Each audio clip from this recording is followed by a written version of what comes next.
want to impart a little bit of wisdom on y'all that I've picked up over my time doing vintage sewing machine repairs. There's 3 different types of machines you're going to run into. You're going to run into the machine that is super easy for you to work on.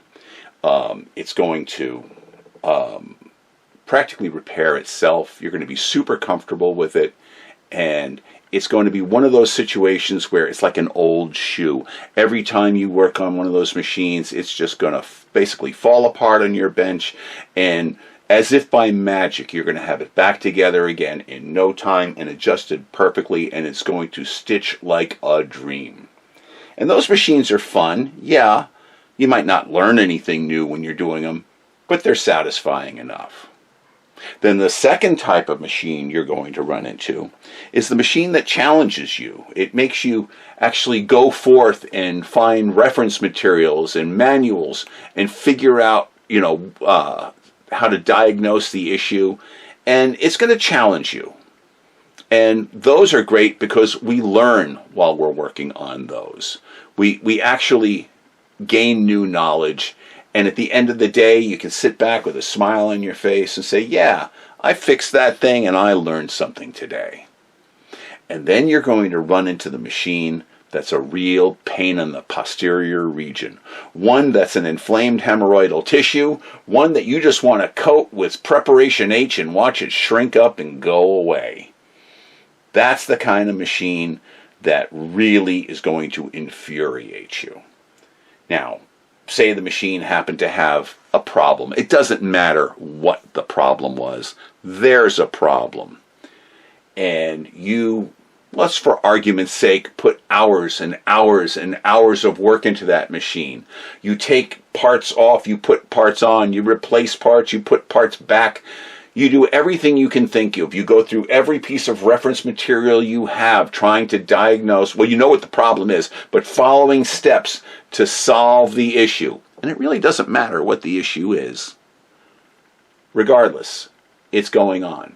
Then out of frustration, you just get up and you walk away.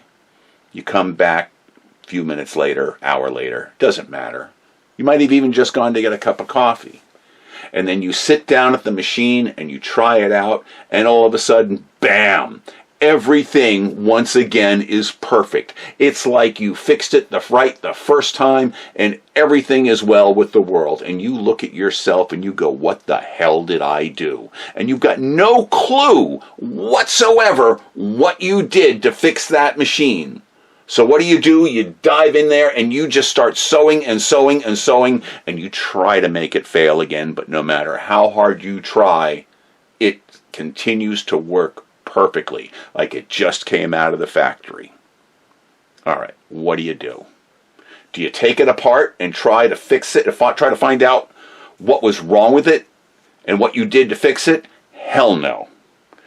What you do is you accept that victory, you quietly fold it up and put it in your pocket, and you move on. Because here's something you guys should know, especially you guys that are just starting out.